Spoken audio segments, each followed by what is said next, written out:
No primeiro episódio da série que trata da astrobiologia, aqui no podcast Oxigênio, a gente falou da alegação de detecção de uma possível bioassinatura num planeta fora do sistema solar, ou seja, um exoplaneta. Uma bioassinatura é um sinal produzido por seres vivos, é um vestígio deixado para trás por atividade biológica. Mas essa notícia de um potencial sinal de vida num exoplaneta não foi a única ocasião em que uma possível bioassinatura em um ambiente extraterrestre gerou manchetes no ano passado. Em setembro de 2025, a NASA anunciou um resultado que foi descrito pelo então administrador da Agência Espacial Americana, o Sean Duffy, como, abre aspas, pode bem ser o sinal mais claro de vida que já encontramos em Marte, fecha aspas. A novidade foi um estudo publicado na revista Nature, uma das mais conceituadas, que apontou a existência de uma possível bioassinatura numa rocha marciana. Sim, uma pedra em Marte, que foi coletada e analisada pelo Jeep Perseverance da NASA. Essa rocha marciana tem algumas características que aqui na Terra são encontradas em rochas que mostram rastros de atividade biológica, rastros deixados por micróbios.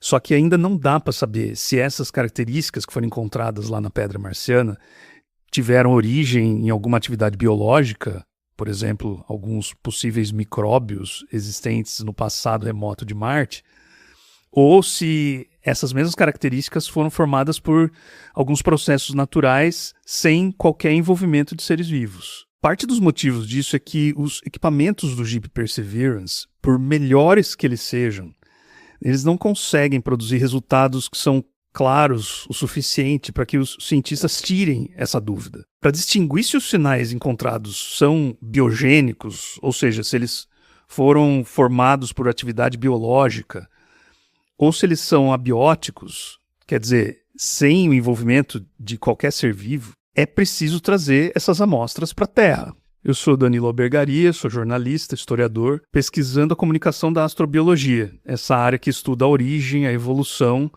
e a distribuição da vida no universo. Nesse episódio, eu vou conversar com 4 cientistas associados ao Laboratório de Astrobiologia, o Astrolab, que fica no Instituto de Química da Universidade de São Paulo, para entender um pouco melhor de que se trata essa possível bioassinatura que foi encontrada recentemente e o que a gente sabe sobre se Marte pode ou não pode oferecer condições para a existência de vida hoje e se, em algum momento do passado distante, e aí a gente está falando de bilhões de anos atrás, o planeta já pôde abrigar a vida. Você está ouvindo Oxigênio, um programa de ciência, cultura e tecnologia.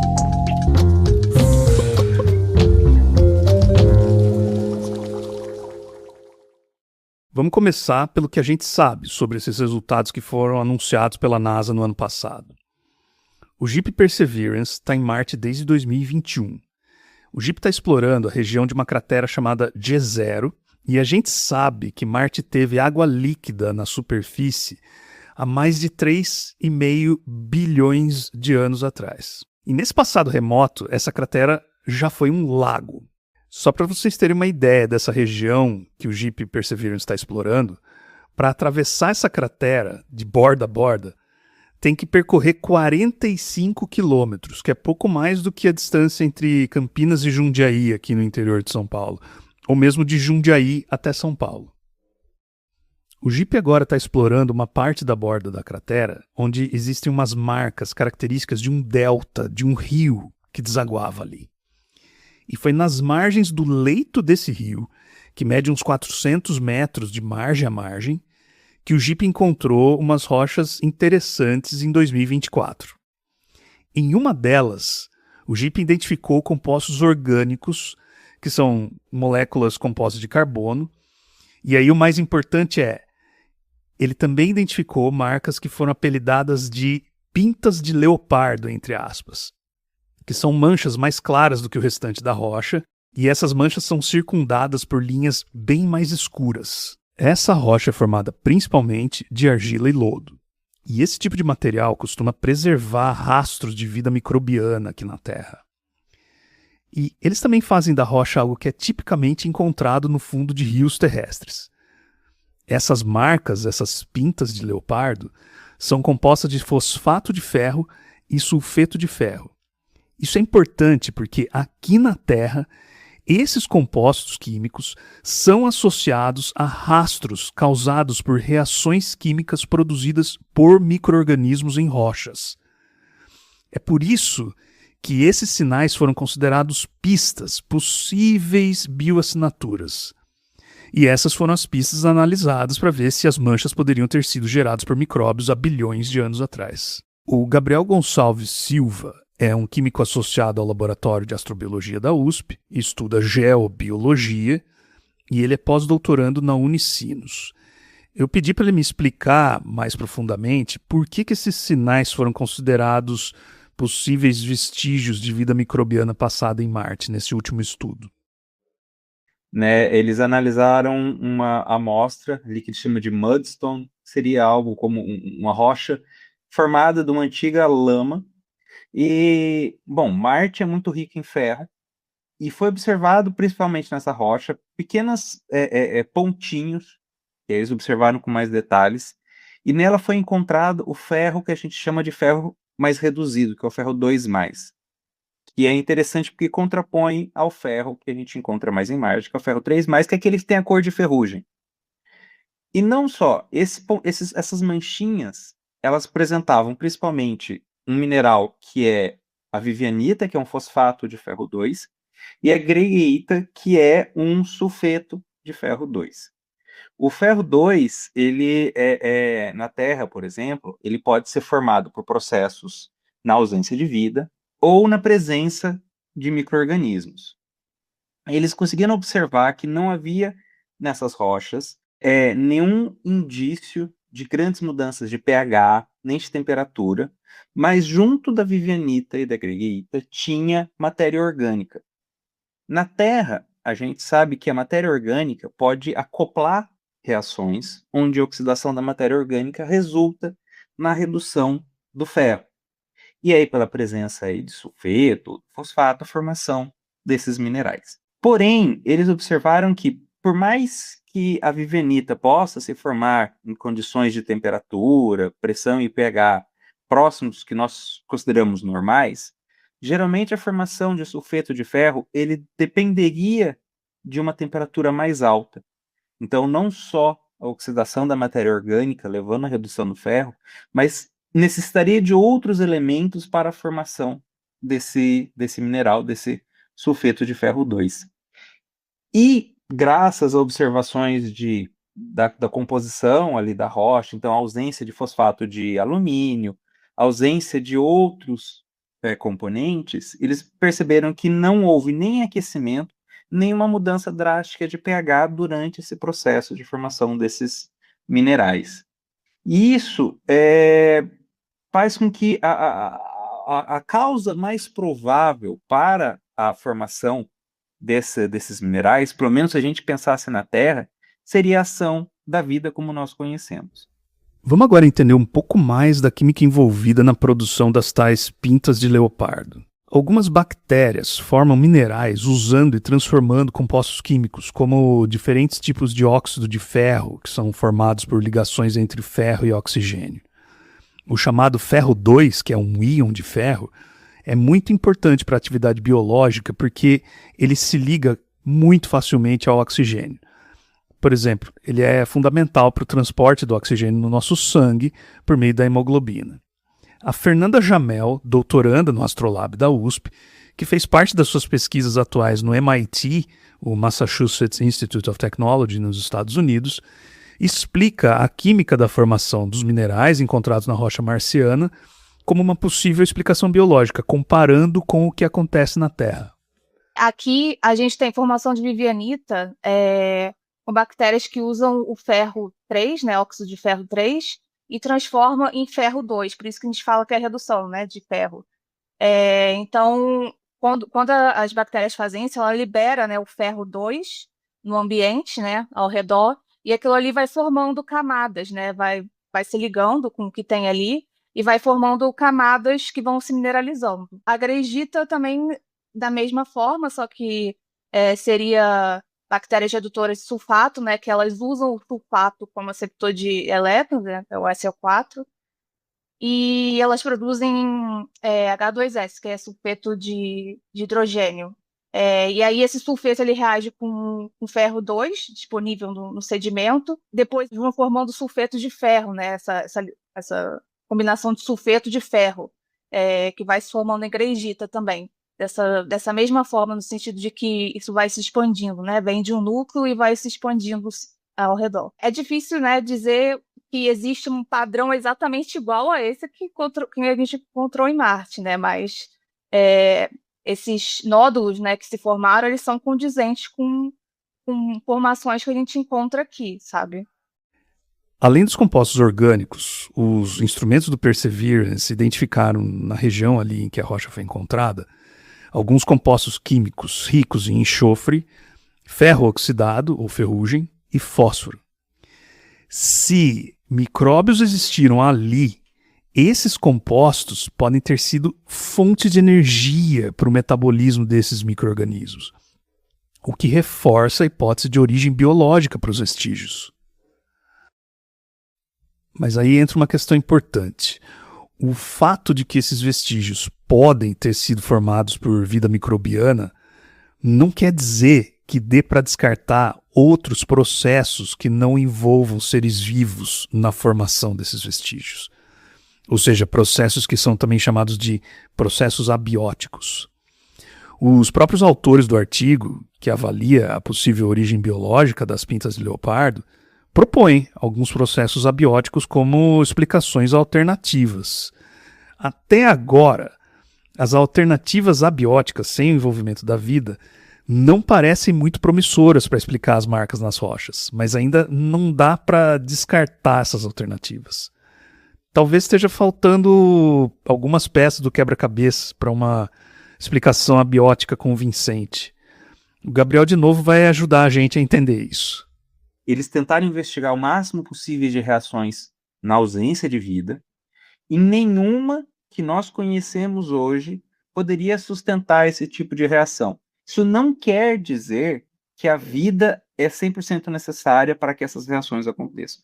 A gente pode estar ignorando alguma coisa, pode não estar percebendo alguma coisa.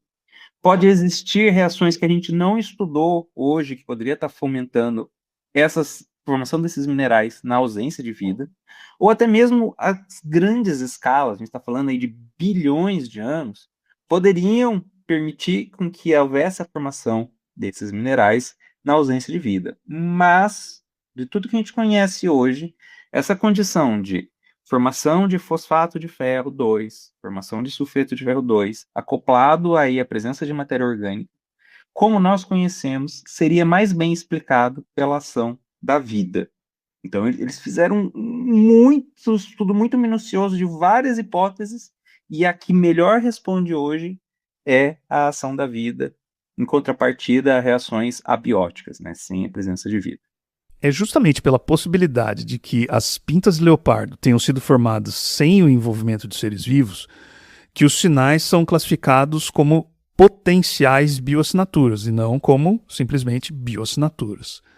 Quer dizer, eles podem ter sido, como podem não ter sido causados por seres vivos.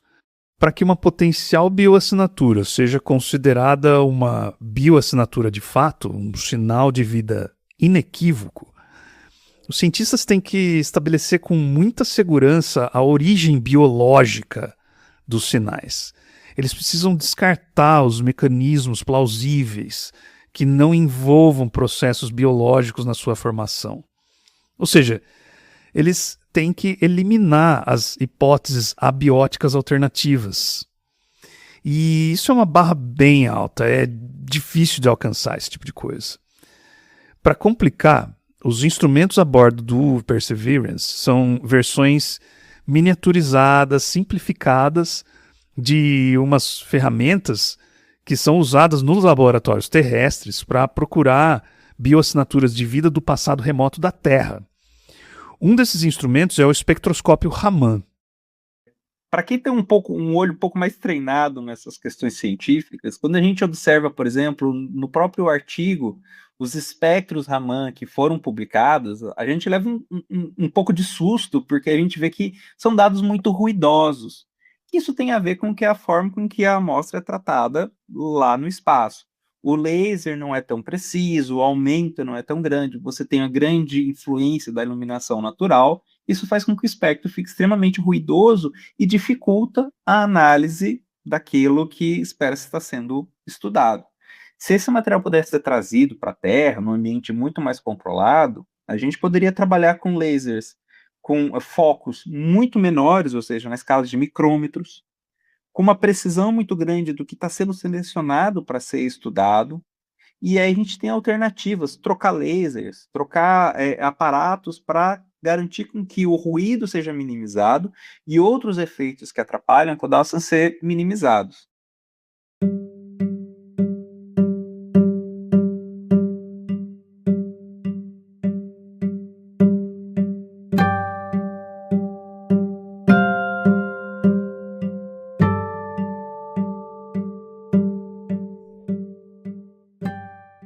Da forma como eu e o Gabriel falamos, pode parecer que o Perseverance é um aparelho meio limitado, né?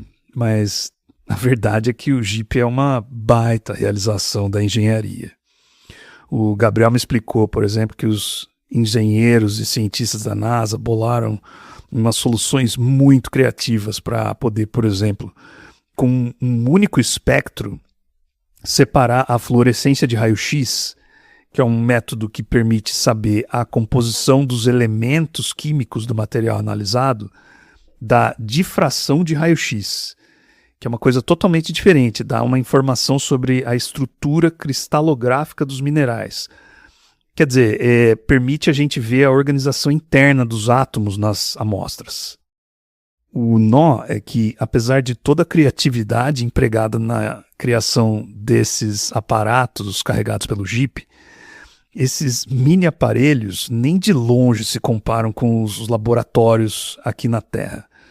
Por exemplo, o espectroscópio Raman, que o Gabriel mencionou e que tem lá no Astrolab, na USP, ocupa boa parte de uma sala ao lado do laboratório. Enquanto que as dimensões do Sherlock, é o nome do instrumento que inclui o espectroscópio Raman no Perseverance, tem 26 centímetros de comprimento por 20 centímetros de largura. Isso porque o Sherlock, e aí eu encorajo os ouvintes a googlarem o nome desse aparato do Perseverance para ver como os cientistas conseguem ser criativos na hora de criar acrônimos. O Sherlock carrega ainda outros instrumentos dentro dele. Um desses instrumentos é a câmera chamada de Watson. Sim, uma câmera chamada de Watson está dentro do aparato chamado Sherlock. É elementar. Bom, voltando ao assunto principal. Se der para trazer essas amostras para o nosso planeta, daria para trabalhar com coisas como, por exemplo, radiação síncrotron, que consegue focar e fazer esse tipo de análise em escalas muito, muito pequenas, escalas nanométricas. Também vai dar para fazer a observação com microscopia eletrônica, onde vai dar para ver a estrutura da amostra com aumentos entre 1.000 e até 10.000 vezes. E é por isso que o JEEP vem colhendo essas amostras e deixando essas amostras preparadas lá em Marte. Essas amostras vão poder, no futuro, ser trazidas para cá e analisadas em laboratório. Essa é a única maneira de eliminar as incertezas e filtrar as hipóteses da origem das possíveis bioassinaturas. A missão de retorno dessas amostras estava em desenvolvimento pela NASA, mas ela extrapolou as estimativas de custos iniciais, chegando a 11 bilhões de dólares, e agora ela está cancelada devido aos cortes profundos no orçamento da NASA propostos pelo governo do Donald Trump. Mas um detalhe mostra que o caro em ciência é quase sempre barato quando comparado com gastos militares. Os 11 bilhões previstos para o desenvolvimento de toda a missão de retorno de amostra marciana são os mesmos 11 bilhões que os Estados Unidos gastaram só nos primeiros 6 dias de ataque ao Irã entre fevereiro e março desse ano.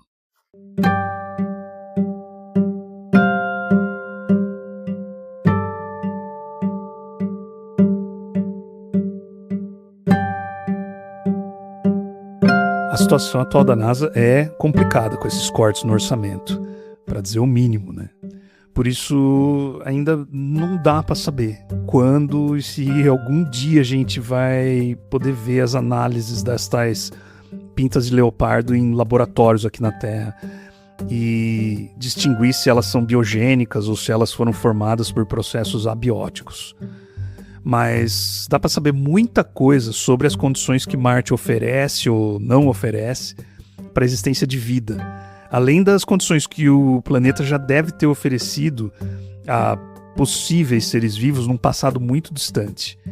A Isabela Gaião e a Roberta Vincenzi são pesquisadoras associadas também ao Astrolab da USP, e elas vão me ajudar a entender melhor se Marte é ou já foi habitável algum dia. A Roberta e a Isabela estudam um mesmo micro-organismo, a bactéria Staphylococcus nepalensis. Esse micróbio, ele é adaptado para viver em ambientes que são hipersalinos, ou seja, são repletos de sal, são muito ricos em sal. E tem alguns desses ambientes aqui no Brasil, como as lagoas de Araruama, lá no estado do Rio de Janeiro. E foi lá que as duas pesquisadoras encontraram essa espécie de bactéria em meio a outros micro-organismos que sobrevivem em altas concentrações de sal e que são concentrações nocivas para a maior parte dos seres vivos. A superfície de Marte está cheia de sais que são muito nocivos à vida, como o sulfato de magnésio e o perclorato de magnésio. E esses sais, eles são muito mais nocivos do que o cloreto de sódio que predomina nos nossos oceanos aqui na Terra. E a Roberta explicou por que esses sais estão tão prejudiciais à vida. E aí os principais danos dos percloratos, na verdade, são dois, né? Eles são muito oxidantes, mas hoje, e isso era uma das principais preocupações na época da descoberta desses sais lá, mas hoje, do que a gente entende, aparentemente, se você pega a parte termodinâmica do negócio, não é tão relevante o fato de eles serem oxidantes, mas eles são extremamente cautrópicos. E esse vai ser um conceito bastante importante para a gente entender os problemas da vida nessas soluções, porque um agente cautrópico é aquele agente que tem o potencial de desestabilizar macromoléculas.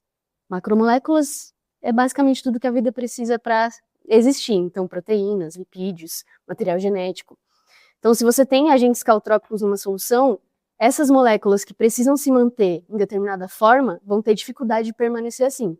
E a gente sabe que a forma dessas macromoléculas hoje estão intimamente ligada à função que elas exercem. Uhum. Então, quando a gente tem esses agentes cautrópicos, é basicamente uma função de desestabilizar a vida como a gente conhece ali.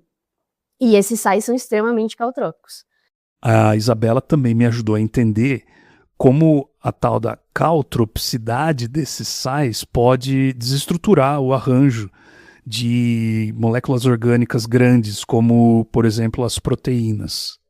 Basicamente, um agente cautrópico é qualquer coisa química que desestruture macromoléculas. Aí o que seriam macromoléculas? Qualquer molécula importante para a vida. Então a vida é baseada em células. Células têm principalmente proteínas, que é o arranjado de várias moléculas orgânicas ali, e que elas se rearranjam de uma forma 3D. Então a forma 3D de uma proteína é muito importante para ela executar função. E função de proteína é tudo. Tudo que envolve uma célula funcionar, você precisa de uma proteína ali trabalhando para ela funcionar. E para essa proteína funcionar, ela tem que estar na forminha dela 3D, ela não pode ser uma linha, ela tem que ter 3 dimensões. E agentes cautrópicos vão quebrar essa dimensão, essa 3D. E se você quebra esse 3D e ela fica, por exemplo, linear, uma proteína, aí ela não tem mais função. Se ela não tem função, a célula não funciona. Se uma célula não funciona, a vida por si não funciona. Como a Roberta já tinha mencionado, os percloratos que estão na superfície de Marte desestruturam a química da vida. E não só por serem caotrópicos, mas também porque eles são oxidantes. Porque quando a gente fala que um composto ele é muito oxidante ou muito oxidativo, significa que ele reage muito fácil com outras coisas ao redor. Então, aquela estrutura que a Isabela falou que precisa ser mantida dessas proteínas para que elas funcionem, quando você tem algo que é muito reativo ao redor, isso também, ela vai reagir com esse agente oxidativo, que no caso é esse sal, e quando ela reage assim, todas as outras ligações que ela tem para manter essa estrutura específica, para ela funcionar, podem se desorganizar também, e isso vai prejudicar a função, seja das proteínas, como também dos lipídios, por exemplo, que são aquelas gorduras que constroem a membrana biológica das células, que é muito importante para manter um ambiente interno do ambiente externo, mas também os próprios materiais genéticos, né, DNA e RNA, que são essenciais também para manter informação e passar a informação da vida como a gente conhece. A bactéria que a Roberta e a Isabela estudam gosta de alta concentração de sal, e por isso que ela é considerada um extremófilo, ou seja, é uma espécie adaptada a condições extremas, condições que a maioria dos seres vivos aqui na Terra não teria condição de sobreviver. E os extremófilos que se dão bem com alta concentração de sal são chamados de halófilos.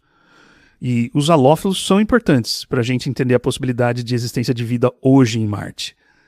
Caso a vida tenha existido algum dia no planeta, ela poderia, talvez, ter se adaptado para sobreviver em alguns bolsões de água que provavelmente existem debaixo da superfície marciana. Mas existem locais na Terra em que, de alguma forma, ou a água evaporou demais e concentrou muito sal, então a gente tem um aumento dessa concentração comparado com o mar. E existem, principalmente, micro-organismos nesses ambientes que se adaptaram e desenvolveram para esse tipo de ambiente, né? Então, eles têm uma resposta ao sal, NaCl, cloreto de sódio, diferente dos que vivem no mar, por exemplo. Então, eles resistem a concentrações maiores. E isso seria interessante porque, como a gente falou, qualquer tipo de água líquida presente em Marte seria o que a gente chamaria de uma salmoura. Então, teria uma concentração alta de sal dissolvido nesses ambientes. Portanto, qualquer tipo de vida presente ali deveria ser capaz de lidar com isso, ou seja, a gente poderia chamar de halófilo. Esses bolsões subterrâneos de água que provavelmente existem em Marte, eles têm uma vantagem super importante em relação à habitabilidade. Eles protegem o que quer que esteja lá da alta radiação ultravioleta que castiga a superfície do planeta, porque o planeta não tem uma atmosfera espessa com, por exemplo, uma camada de ozônio que protege da radiação ultravioleta, como a atmosfera da Terra. O nó é que devem haver outras barreiras para a sobrevivência de micro-organismos nesses bolsões de água. A Roberta começa explicando isso e a Isabela depois completa a explicação. Porque é possível. Se a gente tem água líquida, as reações são possíveis. Mas a gente vai ter diversas outras características desses ambientes que continuam sendo problemáticos. Um deles é, por exemplo, a própria disponibilidade de água que você vai ter numa solução aquosa com muita concentração de sal. Quando você tem uma solução com muita concentração de sal, as moléculas de água estão ligadas ao íon. Então ela não está disponível para reação. Então, apesar da água estar líquida, você tem muito mais dificuldade da reação acontecer. E a gente precisa de reação para que a vida aconteça. Ela acabou de introduzir um termo extremamente importante, que ela só não deu nome, né, mas é extremamente importante para esse tipo de pesquisa, que é a atividade da água. É o quanto de água está disponível para a vida reagir, para as reações acontecerem e a vida conseguir acontecer. Hoje, a gente é meio arbitrário, esse número vai de 0 a 1, é um número, enfim, mas a gente sabe que a vida consegue sobreviver até 0,6 de atividade da água. Abaixo disso, não. E aí, quanto maior a atividade da água, ou seja, mais próximo de 1, mais água disponível tem. Quanto menor, mais água está retida. Ela está ali, mas ela está fazendo ligação com outro grupo químico, no caso que ela falou, são sais. Então, os sais estão ligando com aquela água, ela não está disponível para reação. Então, quanto mais sal, mais você tem a diminuição da atividade da água e menor chance de ter água disponível ali para a vida poder fazer reações químicas. Então, no índice de 0 a 1 de atividade da água, a vida consegue existir se esse índice estiver acima de 0,6, mais ou menos.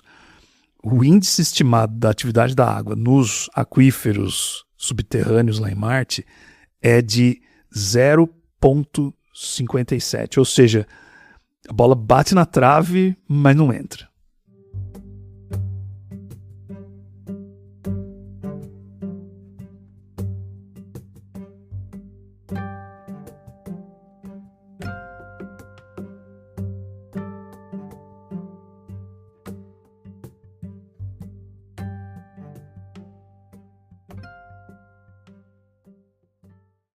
A atividade da água nesse período, por exemplo, em Marte, deve ter sido bem acima do mínimo requerido para a existência de vida. Se a superfície de Marte hoje parece inabitável, e mesmo os aquíferos subterrâneos não são muito amenos para a vida, ao que parece, há mais de 3,5 bilhões de anos atrás, o planeta pode sim ter oferecido condições mais amenas para a vida, especialmente a vida microbiana. O Gabriel publicou recentemente, como primeiro autor, e junto com uma outra pesquisadora do Astrolab, a Ana Paula Schiavo, que é uma especialista em micro-organismos halófilos, aqueles que gostam de alta concentração de sal, eles publicaram um estudo na conceituada revista internacional Astrobiology. E nesse estudo eles exploraram como que o lago que existia na cratera de Jezero há mais de 3,5 bilhões de anos atrás pode ter sido habitável. Porque esse lago deve ter sido bem rico em um íon de ferro que é capaz de proteger micro-organismos da radiação ultravioleta. E o próprio Gabriel explicou esse trabalho interessantíssimo para esse podcast. Cada vez mais a gente descobre que Marte é muito mais heterogêneo do que a gente pensa como uma coisa uniforme. E existiam lagos onde você tinha pHs muito baixos, que a gente tem uma ideia disso, principalmente por esses depósitos, como sulfatos de magnésio ou sulfatos de ferro, como o mineral jarosita, que ele é detectado aí por satélites que orbitam Marte. A presença de jarosita demonstra de que essa água, em algum momento, era extremamente abundante de ferro 3 e extremamente ácida, condições onde a gente possui vida aqui na Terra. Então, a gente queria demonstrar que, por mais que Marte tinha semelhanças com a Terra, mas tinha algumas características também que eram um pouco diferentes. E, poxa, Marte também estava recebendo uma grande quantidade aí de radiação do Sol, e eu falo principalmente da radiação ultravioleta, que é aquela que a camada de ozônio protege hoje em dia, mas ainda assim a gente tem um pouco de ultravioleta que chega, por isso que a gente precisa passar protetor solar. E a gente pensou no ferro como também um protetor solar. Já haviam estudos que demonstravam que o próprio solo marciano, por ser muito rico em ferro, por isso aquela cor de ferrugem, ele já é capaz de proteger fisicamente organismos que eventualmente poderiam estar presentes ali no planeta. A gente queria era poder quantificar essa proteção, principalmente nesses lagos. Os pesquisadores do Astrolab, usando algumas leis químicas que já eram bem conhecidas, desenvolveram um modelo matemático para tentar estimar qual que teria sido o efeito protetivo do ferro em solução, dissolvido na água lá, nos lagos que existiam no passado remoto de Marte. E, inclusive, pela composição das rochas encontradas no que era o fundo, o assoalho desses lagos, já se sabia que eles poderiam ter sido bem ricos em ferro. Então, os pesquisadores fizeram experimentos no laboratório testando o quanto os micro-organismos poderiam sobreviver com diferentes taxas de radiação ultravioleta e soluções com mais ou menos íons de ferro. E aí eles compararam os resultados dos experimentos com o modelo matemático deles e eles viram que o modelo era capaz de prever com uma boa precisão qual que seria o efeito protetivo do ferro contra o ultravioleta. E aí, com isso, a gente pôde modelar como esses lagos poderiam proteger a vida, pelo menos a vida como nós conhecemos. Aí, claro, a gente tem que assumir várias questões, por exemplo, a gente não sabe quais eram as concentrações de ferro nesse ambiente, se existia vida ou não, qual seria a resistência dessa vida naturalmente à ultravioleta, mas usando exemplos da Terra, a gente conseguiu demonstrar que lagos com pouco ferro, em algumas profundidades relativamente rasas, aí na casa de alguns centímetros, até alguns poucos metros, esse ferro já seria capaz de proteger a vida como nós conhecemos. Então, esses lagos marcianos poderiam estar protegidos dessa ação do ultravioleta do Sol, mesmo não tendo uma camada de proteção ultravioleta, uma camada de proteção de camada de ozônio, ainda assim a vida como nós conhecemos poderia se desenvolver nesse tipo de ambiente que a gente sabe que existiu no passado marciano. Se o ouvinte quiser saber um pouco mais sobre esse mesmo estudo, ele pode dar uma olhada na matéria que eu publiquei na Folha de São Paulo no final do ano passado, com o título Novo Modelo Simula Condições de Habitabilidade de Antigos Lagos de Marte. Nós também vamos deixar o link da matéria e do artigo do Gabriel na descrição do episódio. A gente viu que a superfície de Marte é inóspita, né, para a vida, como a gente a conhece. E resta ainda alguma esperança de que os aquíferos subterrâneos lá em Marte sejam habitáveis. Agora, para encontrar água embaixo da superfície em grande quantidade e com potencial para ser habitável, a gente vai ter que ir para bem mais longe no sistema solar, lá na vizinhança dos planetas gigantes gasosos. No próximo episódio, o assunto vai ser algumas luas de Júpiter e Saturno. Essas luas, como Europa, em torno de Júpiter, e Encélado, em torno de Saturno, têm grandes oceanos debaixo de uma espessa camada de gelo. E essas luas têm se tornado o assunto mais quente da astrobiologia, quando se trata de procura por condições e ingredientes para a vida no sistema solar.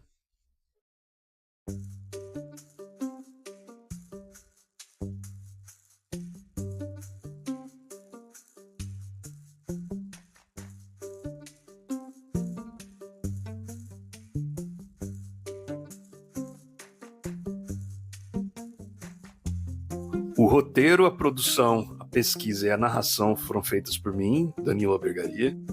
A revisão foi feita pela Simone Paloni.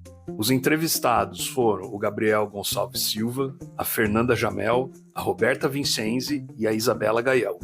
A edição foi da Caroline Cabral. As músicas são do Blue Dot Sessions, são Creative Commons. E esse podcast foi produzido com o apoio da FAPESP, por meio da Bolsa Mídia Ciência, com o projeto Pontes Interdisciplinares para a Compreensão da Vida no Universo, o Núcleo de Apoio à Pesquisa e Inovação em Astrobiologia e o Laboratório de Astrobiologia da USP.